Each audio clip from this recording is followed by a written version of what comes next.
नमस्कार मित्रों, स्वागत है आप सभी का एक बार फिर से आपके अपने YouTube channel we edu career पर। और वी एडू कैरियर पर जैसा कि आपको पता ही है कि हम शिक्षा जगत से जुड़े हुए बिंदुओं पर बात करते हैं, विचार करते हैं। फ़िलहाल हम जिस टॉपिक पर बात कर रहे हैं वो है महिलाएं जाति सुधार। चैप्टर नंबर 8 है क्लास 8 की जो SST की बुक है, उस SST की बुक से हमने ये चैप्टर लिया है और अब धीरे धीरे हम इसके समापन की ओर बढ़ भी रहे हैं।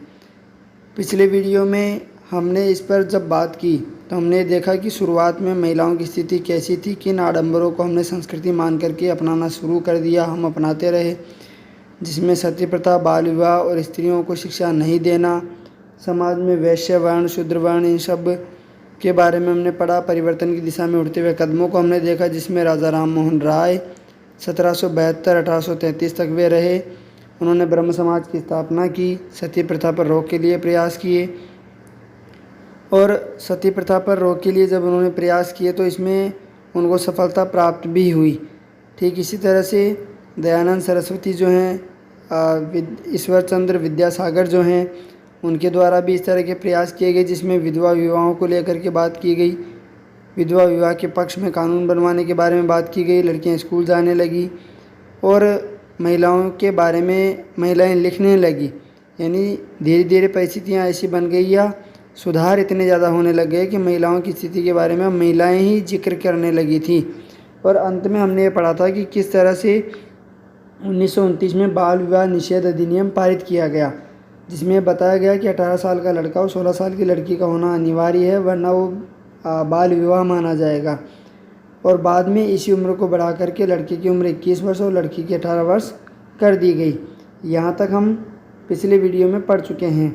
आज हम बात करेंगे जाति और समाज सुधार की, क्योंकि जैसा कि चैप्टर का नाम है तो आपने देखा था कि चैप्टर का नाम है महिलाएं, जाति और सुधार के बारे में। तो महिलाओं की स्थिति पर तो हमने विचार कर लिया, अब बात करेंगे जाति और उनमें सुधार के विषय में। इसको शुरू करने से पहले आपसे वही रिक्वेस्ट एक बार फिर से कि आप अपने चैनल को शेयर ज़रूर करें, क्योंकि आपके शेयर से ही लोग इसको पसंद करेंगे, देखेंगे, लाइक करेंगे और अगर उनको पसंद आएगा तो वो सब्सक्राइब भी करेंगे। तो ये छोटी सी रिक्वेस्ट मेरी आपसे है कि आप अपने चैनल को शेयर ज़रूर किया करें, लाइक किया करें, कमेंट किया करें, ताकि मुझे मोटिवेशन मिलता रहे। तो शुरू करते हैं आज की अपनी क्लास को। जाति और समाज सुधार। हमने अभी जिन समाज सुधारकों का जिक्र किया, जिनमें राजा राम मोहन राय थे, दयानंद सरस्वती थे और इसी के साथ ईश्वर चंद्र विद्यासागर थे, ज्योतिबा फूले थी, इस तरह से हमने इनके बारे में भी पढ़ा, मतलब पिछले वीडियो में पढ़ा। उनमें से कई जातीय गैर बराबरी के विरोधी भी थे। राजा राम मोहन राय ने जाति व्यवस्था की आलोचना करने वाले एक पुराने बौद्ध ग्रंथ का अनुवाद किया, जिसमें बताया गया था कि जाति व्यवस्था की आलोचना की जानी चाहिए, यानी जाति व्यवस्था को नहीं माना जाना चाहिए, क्योंकि जिस जाति व्यवस्था के कारण समाज में योग्य होने के बावजूद भी किसी वर्ग को अगर अनदेखा किया जाए तो ऐसी जाति व्यवस्था किसी काम की नहीं है। प्रार्थना समाज भक्ति परंपरा का समर्थक था, जिसमें सभी जातियों की आध्यात्मिक समानता पर जोर दिया गया।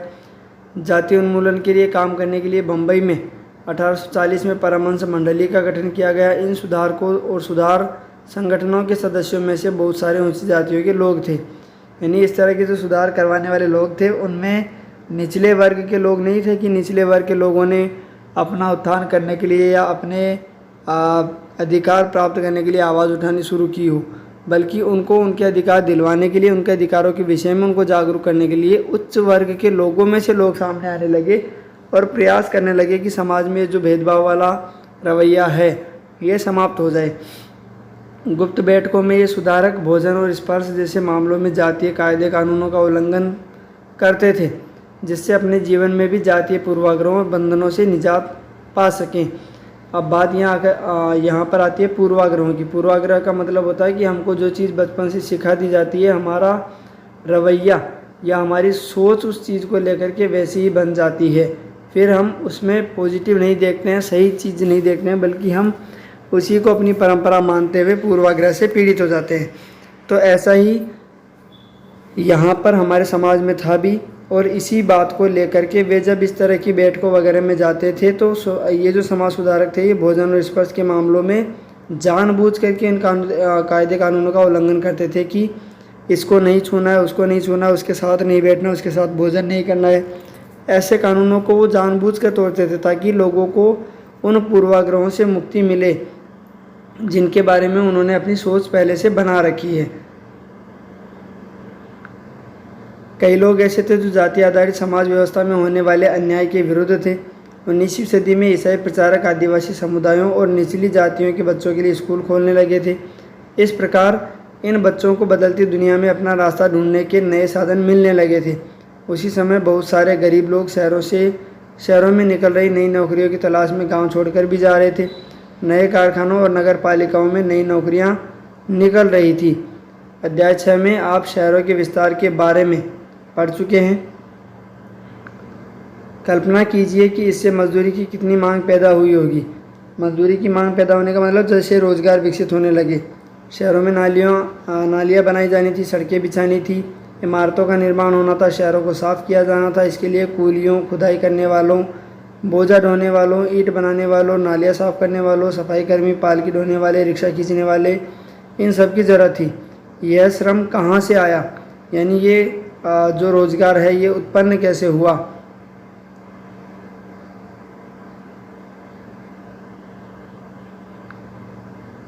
तो इन कामों को संभालने के लिए गांवों और छोटे कस्बों के गरीब शहरों की तरफ जाने वाला गरीब जो है वो शहरों की तरफ जाने लगे जहां मजदूरी की मांग पैदा हो रही थी। शहर जाने वालों में से बहुत सारे निम्न जातियों के लोग भी थे। कुछ लोग असम, मॉरिशस, त्रिनिदाद और इंडोनेशिया आदि स्थानों पर बागानों में काम करने भी चले गए। नए स्थानों पर काम अक्सर बहुत कठोर था, परंतु गरीबों, निचली जातियों के लोगों को यह गाँव में सवर्ण जमींदारों द्वारा उनके जीवन पर दमनकारी कब्जे और दैनिक अपमान से छूट निकलने का एक मौका था। यानी वे अगर इस तरह से शहरों में जा रहे हैं तो उनको ग्रामीण परिवेश में या ऐसे समाज में जहां उनको निचले तबके का समझा जाता है वहां से मुक्ति दिलाने का एक माध्यम मिल गया।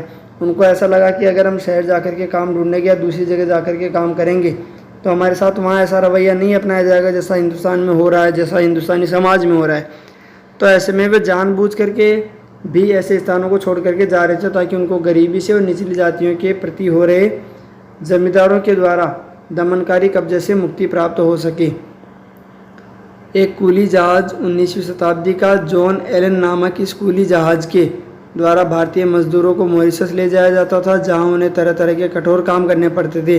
इनमें से ज़्यादातर मजदूर निचली जातियों के होते थे क्योंकि उस जगह पर जहां वे रहते हैं वहां उनको इस तरह का सम्मान प्राप्त नहीं होता था। तो ऐसे में वे मजबूरी में घर छोड़कर जा रहे थे क्योंकि उनको पैसा चाहिए था और पैसे के साथ साथ उनको वहाँ कम से कम जाति के नाम पर बांटने की परंपरा तो नहीं थी जहाँ वे लोग एक स्थान को छोड़ करके जा रहे थे।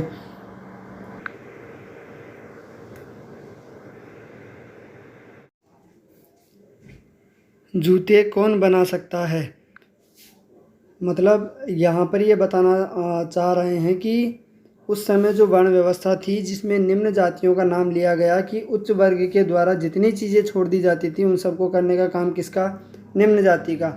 और इसी में से ये बता दिया गया कि कुछ लोग असम, मॉरिशस, त्रिनिदाद, इंडोनेशिया आदि स्थानों पर जा कर के बागानों में काम करने लगे। तो उसी तरह से यहाँ पर जूते बनाने के बारे में बताया गया है कि ये जो निम्न जाति वर्ग के लिए विशेष रूप से काम बांट दिया गया था उसमें जूते बनाने का काम किसको दिया गया। तो यहाँ पर दिया गया है कि चमड़े का काम करने वालों को परंपरागत रूप से नीची नज़र से देखा जाता है क्योंकि वे मृत पशुओं का चमड़ा निकालते हैं। यानी जो चमड़े बनाने का काम करते हैं या फिर जो चमड़े से वस्तुएं बनाने का काम करते हैं वे लोग निम्न जाति के समझे गए जिन्हें गंदा व दूषित माना जाता है। पहले विश्व युद्ध के दौरान सेना के लिए जूतों की ज़बरदस्त मांग पैदा हो गई। जब 1914 से 18 के बीच प्रथम विश्व युद्ध चला तो उस समय जूतों की मांग ज़बरदस्त पैदा हो गई क्योंकि सेना को जूतों की आवश्यकता थी, परंतु चमड़े के कामों के प्रति जातीय पूर्वाग्रह की वजह से न केवल परंपरागत चमड़ा कामगार और मोची ही जूते तैयार कर सकते थे। यानी ये जो पूर्वाग्रह है, पूर्वाग्रह का मतलब मैंने पहले जैसे आपसे कहा, पहले जैसे आपको बताया कि पूर्वाग्रह का मतलब है पहले से कोई सोच निर्धारित हो जाना। तो ठीक वैसे ही समाज के जो उच्च वर्ग वाले लोग थे उनके दिमाग में पूर्वाग्रह स्थित था या उनके पहले से ऐसी मानसिकता बन गई थी कि हमारे द्वारा निम्न जाति वाला काम या ऐसा काम नहीं किया जा सकता जिसको निम्न समझा जाता हो। तो ऐसे में जूते बनाने का काम निश्चित तौर पर किसी निम्न जाति के द्वारा ही किया जाएगा। और इस वजह से ही ये जो परंपरागत चमड़ा कामगार हैं, इनका वर्चस्व बढ़ गया या इनकी ज़रूरतें बढ़ गई, इनकी मांग बढ़ गई। लिहाजा वे ज़्यादा कीमत की मांग करने लगे और उन्हें काफ़ी लाभ भी इसका हुआ, क्योंकि जब उनके अलावा और कोई जूते तैयार करने को राज़ी नहीं था, तो ऐसे में उन्हीं को जूते बनाने का काम दिया गया। तो यहाँ पर जो जूते बनाने का काम है वो किसको दिया गया? जो परंपरागत तौर पर कौन थे? ऐसा काम करने वाले व्यक्ति थे, इस वर्ग विशेष से ताल्लुक़ रखते थे। इसके अलावा दूसरी तरह की नौकरियां भी सामने आ रही थी, यानी जो बागानों का काम करने के बारे में भी पीछे हमने पढ़ा, उसके अलावा दूसरी तरह की नौकरियां भी सामने आ रही थी। उदाहरण के लिए सेना में भी लोगों की ज़रूरत बढ़ गई। अछूत माने जाने वाले महार समुदाय के बहुत सारे लोगों को महार रेजिमेंट में नौकरी मिल गई, यानी एक अलग से महार रेजिमेंट तैयार कर दी गई। उसमें केवल अछूत माने जाने वाले महार जो लोग हैं उन्हीं को शामिल किया जाता था। दलित आंदोलन के नेता भीमराव अंबेडकर के पिता एक सैनिक स्कूल में ही पढ़ाते थे, और जो भीमराव अंबेडकर हैं, जो डॉक्टर BR अंबेडकर हैं, वे भी महार जाति से ही ताल्लुक़ रखते थे। तो ऐसे में आप यहाँ पर देख सकते हैं कि महार जाति का उत्थान जो है वो सेना में होने लगा, यानी कुल मिलाकर के जो निम्न जाति के कहे गए लोग थे वो दूसरे क्षेत्रों में आगे बढ़ रहे थे। कक्षा में जगह नहीं है, यानी जो निम्न जाति के लोग जिनको समाज में बराबर स्थान दिलवाने के लिए आंदोलन किए गए, उन आंदोलनों की वजह से उनको समाज में यथास्थान तो प्राप्त नहीं हुआ, लेकिन कुछ मामलों में उनको बराबरी का हक ज़रूर प्रदान कर दिया गया, अधिकार ज़रूर प्रदान कर दिए गए। और उन्हीं में से एक था विद्यालयों में महिलाओं का या लड़कियों का जाना, और साथ में निम्न जाति वर्ग के लोगों का भी विद्यालयों में अध्ययन करना, पढ़ने के लिए जाना। तो बम्बई प्रेसिडेंसी में 1829 में भी अछूतों को सरकारी स्कूलों में घुसने नहीं दिया जाता था, बल्कि होता क्या था, जब उन्होंने इस अधिकार के लिए सख्ती से आवाज़ उठाई तो उन्हें कक्षा के बाहर बरामदे में बैठकर सबक सुनने की इजाज़त दे दी गई। सबक का मतलब यहाँ पर है पढ़ाई, ताकि वे कमरे को दूषित न कर सके जहाँ ऊंची जाति के लड़कों को पढ़ाया जाता था। तो क्या किया जाने लगा कि जैसे एक कमरा बनाया हुआ है, उस कमरे के बाहर जो बरामदा बना हुआ रहता है, जहाँ छाया के लिए आने जाने के लिए जगह रहती है, उस जगह पर उन लोगों को बैठा करके और कक्षा में जो टीचर पढ़ा रहा है उस चीज़ को सुनने के लिए कहा गया। यानी उनको उनका अधिकार दिया तो गया कि उनको कोई पढ़ने का अधिकार है, लेकिन उच्च वर्ग के साथ बैठाया नहीं गया, उच्च वर्ग के साथ बैठने की अनुमति उनको तब भी नहीं दी गई। इस तरह का भेदभाव उस वक्त किया जा रहा था। समानता और न्याय की मांग, कि ये जो निम्न वर्ग कथित निम्न वर्ग के लोग हैं, क्योंकि उनको निम्न वर्ग का कहना जायज़ नहीं है, कहने के तौर पर वो निम्न वर्ग के थे, वास्तव में निम्न और उच्च वर्ग जैसा कुछ नहीं होना चाहिए। समानता और न्याय की मांग, तो उनके लिए समानता और न्याय की मांग की जाने लगी 19वीं सदी के दूसरे हिस्से तक, यानी 1850 के बाद की बात हो रही है। गैर ब्राह्मण जातियों के भीतर से भी लोग जातीय भेदभाव के खिलाफ आवाज़ उठाने लगे थे। गैर ब्राह्मण जाति मतलब जो ब्राह्मणों के अलावा लोग थे, उन्होंने सामाजिक समानता और न्याय की मांग करते हुए आंदोलन शुरू कर दिए थे। मध्य भारत में सतनामी आंदोलन की शुरुआत घासीदास ने की, यानी मध्य भारत में इस तरह का जो आंदोलन चलाने वाले व्यक्ति थे वो कौन? घासीदास, जिन्होंने चमड़े का काम करने वालों को संगठित किया और उनकी सामाजिक स्थिति में सुधार के लिए आंदोलन छेड़ दिया। पूर्वी बंगाल में हरिदास ठाकुर के मतुआ पंथ ने चांडाल काश्तकारों के बीच काम किया। हरिदास ने जाति व्यवस्था को सही ठहराने वाले ब्राह्मणवादी ग्रंथों पर सवाल उठाया, जिसे आज केरल कहा जाता है। वहाँ एझावा जाति के श्री नारायण गुरु ने, यानी केरल में किसने? नारायण गुरु ने अपने लोगों के बीच एकता का आदर्श रखा। उन्होंने जातिगत भिन्नता के आधार पर लोगों के बीच भेदभाव करने का विरोध किया कि जाति के आधार पर भेदभाव नहीं होना चाहिए। उनके अनुसार सारी मानवता की एक ही जाति है, यानी जो इंसान है वो सब इंसान है, उनमें जाति के आधार पर भेदभाव नहीं किया जाना चाहिए, ऐसा उनका मानना था।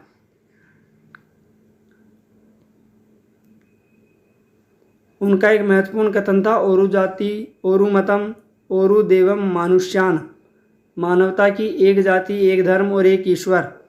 इन सभी पंथों की स्थापना ऐसे लोगों ने की थी जो गैर ब्राह्मण जातियों से थे, यानी ब्राह्मणों के अलावा जाति से थे, और उनके बीच ही काम करते थे। उन्होंने उन आदतों और तौर तरीकों को बदलने का प्रयास किया जो प्रभुत्वशाली जातियों का अपमान करने के लिए उकसाती थी। उन्होंने अधीनस्थ जातियों में स्वाभिमान का भाव पैदा करने का प्रयास किया। अधीनस्थ मतलब जो किसी के अधीन, किसी के नीचे रहकर काम कर रहे हैं। उन जातियों में उन्होंने स्वाभिमान का भाव पैदा करने का प्रयास किया, कोशिश की कि आप भी समाज में बराबर स्थान रखने के हकदार हैं, आपको भी बराबरी का हक मिलना चाहिए। अब बात करते हैं गुलामगिरी की। निम्न जातीय नेताओं में ज्योतिबा फुले सबसे मुखर नेताओं में से थे। 1827 में जन्मे ज्योतिबा फुले ने ईसाई प्रचारकों द्वारा खोले गए स्कूलों में शिक्षा पाई। बड़े होने पर उन्होंने जाति आधारित समाज में फैले अन्याय के बारे में अपने विचार व्यक्त किए। उन्होंने ब्राह्मणों के इस दावे पर खुलकर हमला बोला कि आर्य होने के कारण वे औरों से श्रेष्ठ हैं। यानी ब्राह्मण अपने आप को ऐसा कहकर बताते थे या ऐसा बोलते थे अपने विषय में कि वे आर्य हैं, इस वजह से बाकी लोगों से श्रेष्ठ हैं। यानी आर्यों को उन्होंने ब्राह्मणों की जाति ही मान लिया कि जो आर्य बाहर से आए थे या जो आर्य सिंधु घाटी सभ्यता के बाद हमारे देश में थे वे ब्राह्मण थे। और इस चीज़ का उन्होंने यानी महात्मा ज्योतिबा फुले ने विरोध किया। फुले का तर्क था कि आर्य विदेशी थे जो उपमहाद्वीप के बाहर से आए थे और उन्होंने इस मिट्टी के असली वारिसों आर्यों के आने से पहले यहाँ रह रहे मूल निवासियों को हराकर उन्हें गुलाम बना लिया था।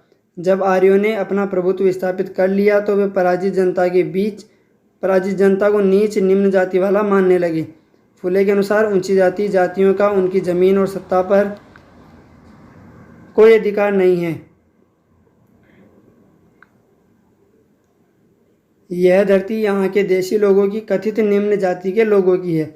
यानी फुले का मानना क्या था कि जो आर्य हैं उनको श्रेष्ठ माना गया। उन्होंने यहाँ पर उच्च और निम्न वर्ग का जो अंतर है वो पैदा किया।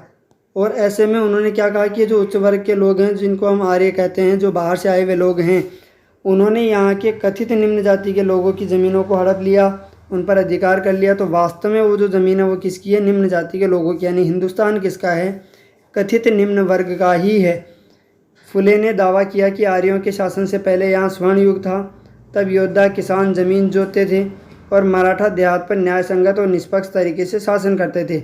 उन्होंने सुझाव दिया कि शूद्रों जो कि श्रमिक जातियाँ और अतिशूद्रों यानी अछूत को जातीय भेदभाव खत्म करने के लिए संगठित होना चाहिए, यानी इन दोनों को आपस में मिल जाना चाहिए। फुले द्वारा स्थापित किए गए सत्यशोधक समाज नामक संगठन ने जातीय समानता के समर्थन में मुहिम चलाई। तो फुले के द्वारा स्थापित समाज कौन सा? सत्यशोधक समाज। दयानंद सरस्वती के द्वारा स्थापित कौन सा? आर्य समाज। और राजा राम मोहन राय के द्वारा स्थापित कौन सा? ब्रह्म समाज। ये 3 तरह के समाज हमने अभी तक देख लिए हैं इस पाठ में।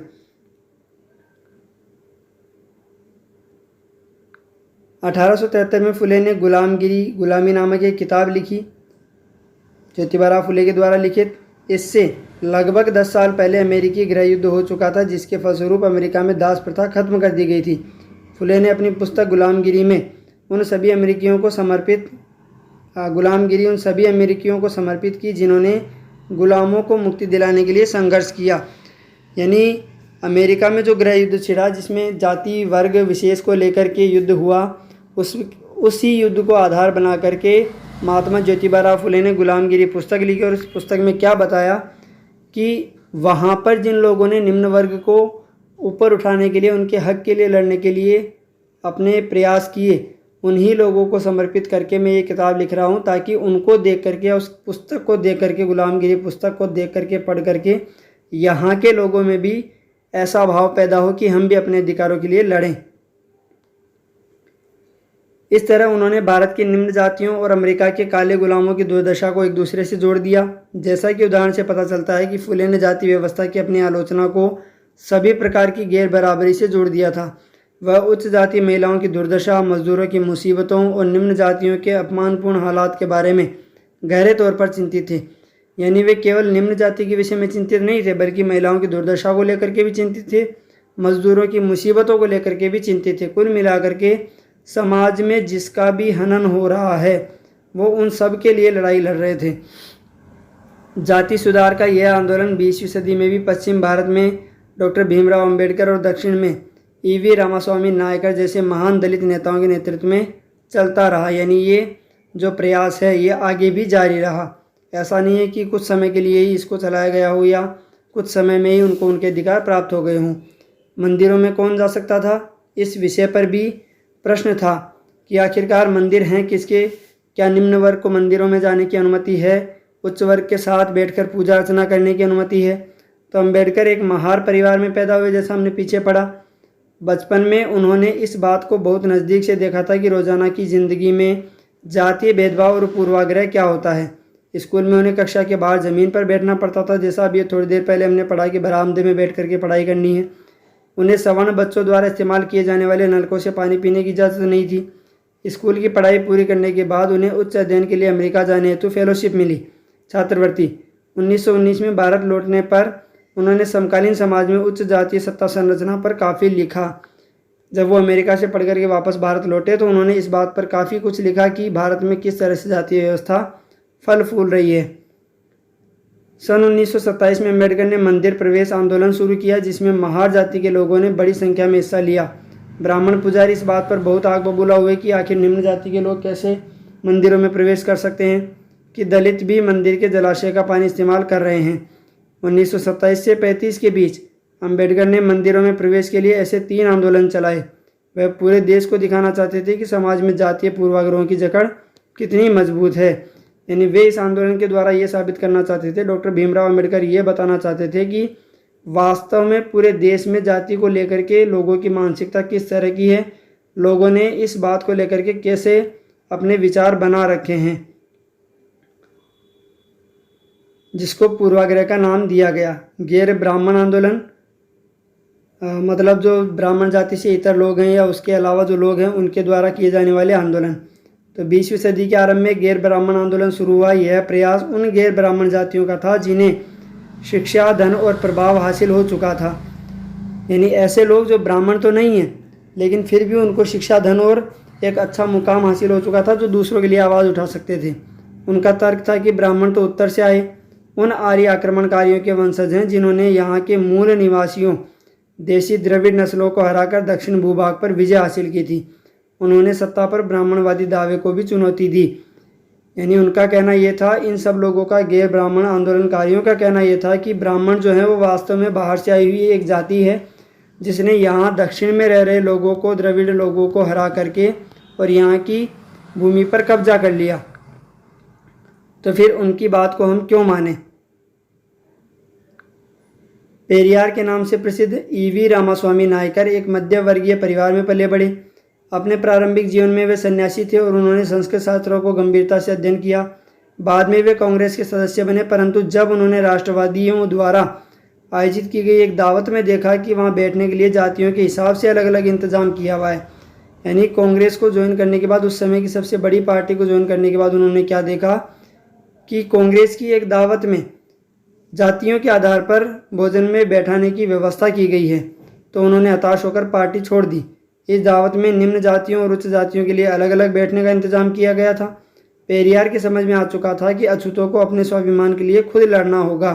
यानी किसी पार्टी का सहयोग लेकर के इस बात को पुख्ता नहीं किया जा सकता, या हम पूरी तरह से विश्वास नहीं कर सकते कि ये लोग हमारे लिए लड़ेंगे, हमारे लिए आवाज़ उठाएंगे। इस बात को ध्यान में रखते हुए उन्होंने स्वाभिमान आंदोलन शुरू किया, जिसका उद्देश्य क्या था कि हम लोग खुद अपने हक के लिए लड़ें। और हम लोगों से मतलब उस समय की कथित निम्न जातियाँ। उनका कहना था कि मूल तमिल और द्रविड़ संस्कृति की असली वाहक अछूत ही हैं।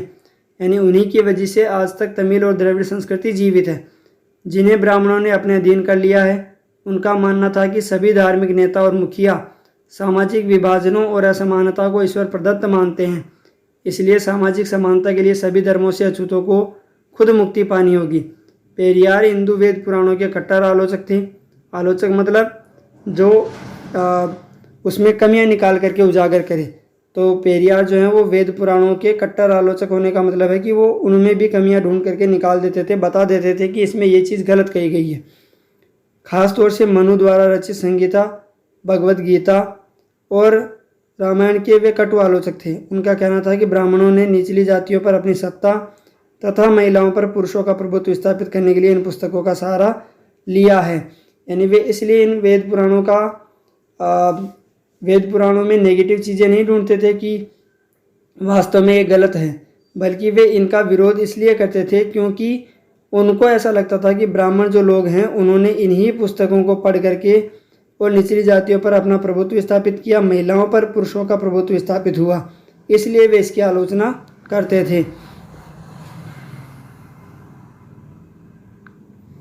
ये दलीलें लोगों को सहज रास नहीं, यानी आसानी से लोगों ने इस चीज़ पर भरोसा नहीं किया, विश्वास नहीं किया कि इस तरह से उनके द्वारा मनुस्मृति वगैरह का या पुराणों वगैरह का पुराणों वगैरह की आलोचना किया जाना सही है। लोगों ने इस चीज़ से ताल्लुक़ नहीं रखा। निम्न जातीय नेताओं के भाषणों, विचारपूर्ण लेखन और आंदोलन से उच्च जातीय राष्ट्रवादी नेताओं के बीच कुछ आत्ममंथन और आत्मलोचना की प्रक्रिया शुरू हुई। यानी भले ही लोगों ने इसको पसंद नहीं किया हो, लेकिन उनके मन में इस चीज़ को लेकर के विचार ज़रूर आने लगे कि ये जो समाज में हो रहा है, भारतीय समाज में हो रहा है, क्या वो सही है या वास्तव में गलत। परंतु रूढ़िवादी हिंदू समाज ने भी उत्तर में सनातन धर्म सभाओं तथा भारत धर्म महामंडल और बंगाल में ब्राह्मण सभा जैसे संगठनों के जरिए इन रुझानों का सख्ती से विरोध किया। इन संगठनों का मकसद यही था कि हिंदू धर्म में जातीय ऊंच नीच का जो महत्व दिया जाता है उस पर कोई आँच न आए। वे साबित करना चाहते थे कि इस बात को धार्मिक ग्रंथों में भी मान्यता मिली हुई है। यानी एक तरफ तो वे लोग आत्ममंथन को तैयार थे, सोच रहे थे, विचार रहे थे कि भारत में इस तरह से जो भेदभाव है वो गलत है, और दूसरी तरफ यही लोग इन ग्रंथों को आधार बना करके ये चीज़ साबित करने पर भी तुले हुए थे कि ये जो ऊंच नीच का भेदभाव है ये जायज़ है, होना चाहिए। औपनिवेशिक काल के बाद भी जाति के सवाल पर बहस और संघर्ष चलते रहे और ये आज भी जारी है। जैसा कि हम देखते हैं हमारे अड़ोस पड़ोस में, हमारे समाज में, कि लोग आज भी जाति के नाम पर लड़ते हैं, झगड़ते हैं, जाति के नाम पर भेदभाव करते हैं, मन मुटाव होते हैं लोगों में। समाज में जाति के नाम पर आज भी एक साथ उठना बैठना नहीं होता है। यहाँ सुधारों के लिए संगठित होने के बारे में बताया गया है, जिसमें अलग अलग संगठन जो बने। ब्रह्मो समाज की स्थापना 1830 में की गई। यह संस्था सभी प्रकार की मूर्ति पूजा और बलि के विरुद्ध थी और इसके अनुयायी उपनिषदों में विश्वास रखते थे। उपनिषद क्या हैं? वेदों के पश्चात लिखे गए ग्रंथ। इसके सदस्यों को अन्य धार्मिक प्रथाओं या परंपराओं की आलोचना करने का अधिकार नहीं था। ब्रह्मो समाज ने विभिन्न धर्मों या आदर्शों, खासतौर से हिंदुत्व और ईसाई धर्म के विचारों की आलोचनात्मक व्याख्या करते हुए उनके नकारात्मक और सकारात्मक पहलुओं पर प्रकाश डाला। क्या गलत है, क्या सही, दोनों चीज़ों पर उन्होंने प्रकाश डाला है। दोनों चीज़ों के बारे में उन्होंने बखान किया है, बताया है। हेनरी डेरोजियो के द्वारा यंग बंगाल 1820 के दशक में Henry Louis Vivian Derozio Hindu college Calcutta के अध्यापक थे। उन्होंने अपने विद्यार्थियों को आमूल परिवर्तनकारी विचारों से अवगत कराया और उन्हें तमाम तरह की सत्ता पर सवाल खड़ा करने के लिए प्रोत्साहित किया।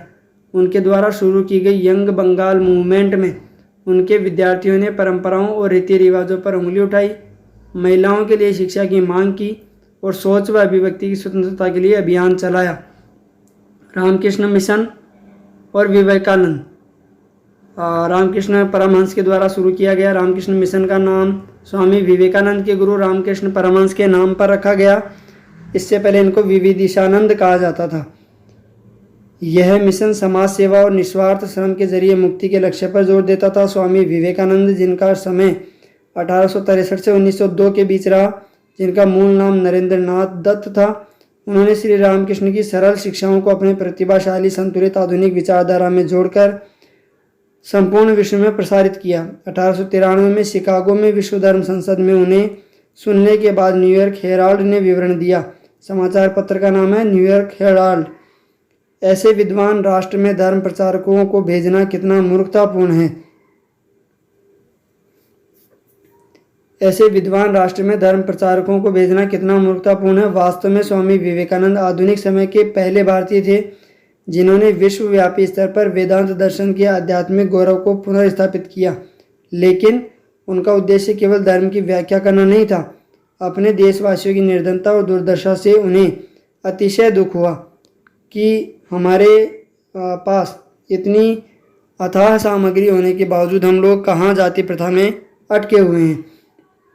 उनका यह दृढ़ विश्वास था कि कोई भी सुधार तभी सफल हो सकता है जब जनसमूह की दशा उन्नत हो। अतः भारत के लोगों को उन्होंने रसोई घर के धर्म की संकीर्ण चार दीवारी से बाहर निकलने और राष्ट्र की सेवा में एकजुट होने का आह्वान किया। इस आह्वान द्वारा भारतीय राष्ट्रवाद की प्रारंभिक अवस्था में उन्होंने असाधारण योगदान दिया, किंतु राष्ट्रवाद के बारे में उनका भाव संकीर्ण नहीं था, छोटा नहीं था। उन्हें यह विश्वास था कि मानव जाति को जिन समस्याओं का सामना करना पड़ रहा है उन पर तभी काबू पाया जा सकता है जब विश्व के सभी राष्ट्र एक समान धरातल पर एक साथ आ जाएं। अतः एक सामान्य आध्यात्मिक विरासत के आधार पर उन्होंने युवाओं को एक होने का उपदेश दिया। इस उद्बोधन में वह वास्तव में नई विचारधारा के प्रतीक और भविष्य के लिए एक महान शक्ति का स्रोत बन गए। फिर है प्रार्थना समाज। 1867 में बम्बई में स्थापित प्रार्थना समाज ने जातीय बंधनों को खत्म करने और बाल विवाह के उन्मूलन के लिए प्रयास किया। प्रार्थना समाज ने महिलाओं की शिक्षा को प्रोत्साहित किया और विधवा विवाह पर लगी पाबंदी के खिलाफ आवाज़ उठाई। उसकी धार्मिक बैठकों में हिंदू, बौद्ध और ईसाई धर्म ग्रंथ विचारकों के विचार विमर्श किया जाता था। वेद समाज। मद्रास, चेन्नई में 1864 में वेद समाज की स्थापना हुई। वेद समाज ब्रह्मो समाज से प्रेरित था, जिसको राजा राम मोहन राय ने स्थापित किया था। वेद समाज ने जातीय भेदभाव को समाप्त करने और विधवा विवाह तथा महिला शिक्षा को प्रोत्साहित करने के लिए काम किया। इसके सदस्य एक ईश्वर के अस्तित्व में विश्वास रखते थे। उन्होंने रूढ़िवादी हिंदुत्व के अंधविश्वासों और अनुष्ठानों की सख्त निंदा की। कुल मिलाकर के इन सारे जो मिशन हैं या सारे जो समाज हैं, उनका उद्देश्य यही था कि जो ऊंच नीच का भेदभाव है उसको ख़त्म कर दिया जाए। अलीगढ़ आंदोलन। सैयद अहमद खान द्वारा 1875 में अलीगढ़ में खोले गए मोहम्मद एंग्लो ओरिएंटल कॉलेज को ही बाद में अलीगढ़ मुस्लिम विश्वविद्यालय के नाम से जाना गया। यानी उसका पहले नाम क्या था? मोहम्मद एंग्लो ओरिएंटल कॉलेज, जहाँ मुसलमानों को पश्चिमी विज्ञान के साथ साथ विभिन्न विषयों की आधुनिक शिक्षा दी जाती थी। अलीगढ़ आंदोलन का शैक्षणिक सुधारों के क्षेत्र में गहरा प्रभाव रहा। और ये था इस प्रकार हमारा चैप्टर महिलाएं, जाति और सुधार, जिसके बारे में हमने चर्चा की। उम्मीद है ये चैप्टर, ये वीडियो भी आपको पसंद आया होगा और जितना हमारे लिए उद्देश्यपूर्ण था उतना मैंने समझाने का आपको प्रयास भी किया है। फिर भी अगर किसी तरह का सुझाव आपका मेरे लिए हो तो बेशक आप कमेंट कर सकते हैं। अन्यथा आपसे एक उम्मीद तो मुझे यही है कि आप अपने चैनल को लाइक, शेयर और सब्सक्राइब ज़रूर करेंगे। और एक और उम्मीद आपसे कि आप किसी तरह का सुझाव मुझे देना चाहें तो मुझे व्हाट्सएप भी कर सकते हैं। स्क्रीन पर चल रहे नंबरों पर आप व्हाट्सएप कर सकते हैं। और इसके अलावा आप अपने चैनल को शेयर करके इस पर अधिक से अधिक सब्सक्राइबर ज़रूर बढ़ाएंगे। तो इसी उम्मीद के साथ मैं आज फिर आपसे विदा लेता हूँ। मिलेंगे एक नए वीडियो में नए टॉपिक के साथ, अगले चैप्टर के साथ। और उम्मीद है कि जल्दी हमारी ये पुस्तक जो है वो समाप्त हो जाएगी। वैसे ये समापन की ओर ही है। उसके बाद हम अगली क्लास के इतिहास विषय की पुस्तक को शुरू करेंगे। तो उम्मीद है कि ये वीडियो आपको पसंद आया होगा। मिलेंगे एक नए वीडियो में नए टॉपिक के साथ। तब तक के लिए धन्यवाद। अलविदा। स्वस्थ रहिए और मस्त रहिए।